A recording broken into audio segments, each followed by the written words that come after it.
بڑے پیر صاحب 11ویں شریف والے پیر صاحب، آپ نے ان کے نام سے ان کے بہت سارے واقعات سنے، بڑی بڑی کرامتیں سنی، بڑی بڑی فضیلتیں سنی، مگر کبھی آپ نے یہ غور کرنے کی کوشش کی کہ اللہ تعالیٰ نے غوث پاک کو یہ مقام جو عطا فرمایا کیوں عطا فرمایا؟ کبھی آپ نے کوشش کی کہ غوث پاک کو تمام ولیوں کا سردار اللہ نے کیوں بنایا؟ کبھی آپ نے کوشش نہیں کی، کیونکہ آپ کو جو سنایا گیا آپ نے وہ سن لیا اور سن کے خوش ہو کے چلے گئے، اور صبح رات ختم ہونے کے بعد جب آپ صبح ناشتہ کرنے کے بعد ہوٹل کے اندر بیٹھ کر چائے کی چسکیاں لیتے ہیں تو آپس میں آپ کا ڈسکشن یہ ہوتا ہے کہ ماشاءاللہ رات جو میں نے بیان سنا واہ کیا بیان تھا، غوث پاک نے 40 سال تک عشاء کے وضو سے فجر کی نماز پڑھی۔ خوش ہو جاتے نہیں؟ 12 سال کی ڈوبی ہوئی کشتی نکالی، اس میں کوئی شک نہیں، صحیح واقعات ہیں، غوث پاک کو اللہ نے یہ مقام عطا فرمائے تھے جی، مگر کبھی کسی نے یہ ڈسکشن نہیں کیا کہ اللہ نے غوث پاک کو یہ مقام عطا فرمایا نا، اس مقام کے پیچھے ان کی محنتیں کتنی ہیں، ان کی کوششیں کتنی ہیں، ان کی محنتیں کتنی ہیں کہ تب جا کے اللہ نے یہ مقام عطا فرمایا۔ کیا اللہ سے غوث اعظم جتنا ڈرتے تھے اس کا 1% بھی ہم ڈرتے ہیں اللہ سے؟ کیا غوث پاک اللہ سے اس کے رسول سے جتنی محبت کرتے تھے کیا ہم جو ان کی 11ویں کرتے ہیں یا ان کے نام پہ کپڑے پھاڑتے ہیں کیا ہم اتنا ان سے محبت کرتے ہیں؟ کبھی آپ نے غوث پاک کی زندگی پر لکھی کوئی کتاب اپنے گھر میں لا کے رکھی؟ کبھی آپ نے غوث پاک کی ہسٹری کی کتاب لا کے رکھی؟ نہیں رکھی۔ تو یہی تو آپ کی غفلت ہے کہ آپ ہو تو مسلمان، پیدا تو مسلمان کے گھر میں ہوئے ہو، نام بھی مسلمان ہے، معاشرے میں آپ کی پہچان بھی مسلمان ہے، مگر اسلام سے ریلیٹڈ آپ کو کچھ بھی نہیں پتا ہے۔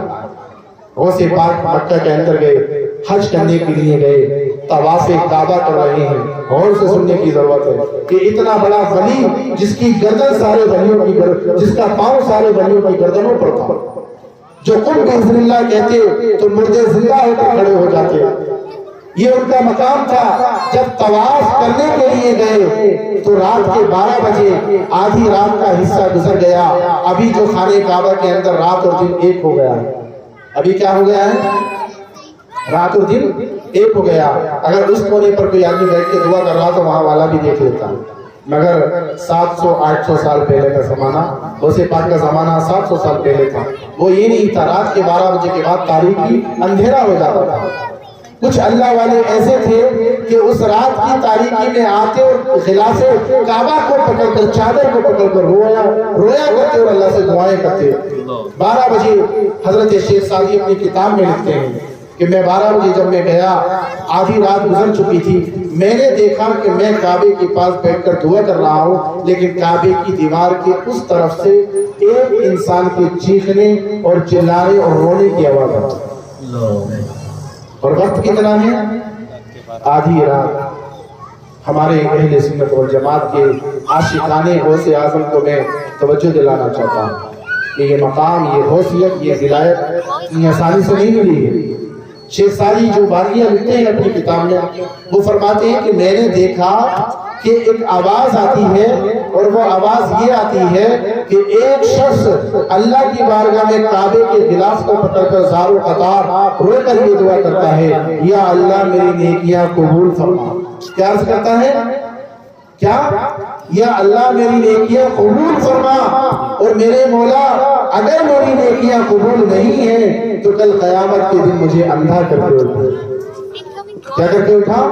نابینا کر کے اٹھا۔ یا اللہ اگر نیکیاں قبول ہیں تو میں خوشی خوشی رہوں گا، اگر میری نیکیاں قبول نہیں ہوئی تو تیرے بندوں کے سامنے مجھے شرم آئے گی، نگاہوں سے نگاہ ملاتے ہوئے افسوس ہوگا، میں اندھا اٹھنا چاہتا ہوں۔ حضرت شیخ سعدی کہتے ہیں، اے رونے والے، اے دعا کرنے والے، تیرا نام کیا ہے؟ تیرا شہر کیا ہے؟ تو اس طرح رو کر اللہ کو منا رہا ہے، ذرا بتا تو کل لوگ اگر مجھ سے پوچھیں گے تو میں انہیں بتا تو سکوں گا کہ رات کے آدھی رات کے حصے میں اللہ کو اس طرح یاد کرنے والا بھی کوئی بتا۔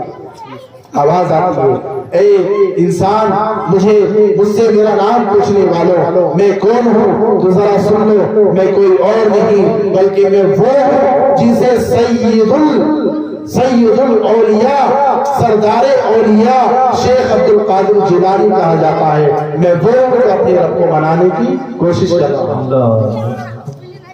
کیا کہتے ہیں؟ میں اپنے رب کو منانے کی کوشش کر رہا ہوں, اپنی نیکیوں کو قبول کرانے کی کوشش کر رہا ہوں. آج ہمارا حال یہ ہے کہ ہمارے اندر نمازوں کا پتہ نہیں, نیکیوں کا پتہ نہیں, اور ہم نے بہت ساری ایسی چیزوں اپنی زندگی میں اپنی لائف کے اندر ایڈ کر لی ہیں جس سے ہم سوچتے ہیں کہ بس ان کے ذریعے ہماری نجات ہو جائے. عمل بھی ہے نا, اگر عمل نہیں ہوگا تو پھر تو اسلام بہت حلوہ بن جائے گا سب کے لیے, اسلام کی صرف ویلیو ختم ہو جائے گی. عمل اگر نہیں ہوگا تو عمل سے ہماری زندگی میں بہت زیادہ اہمیت ہے.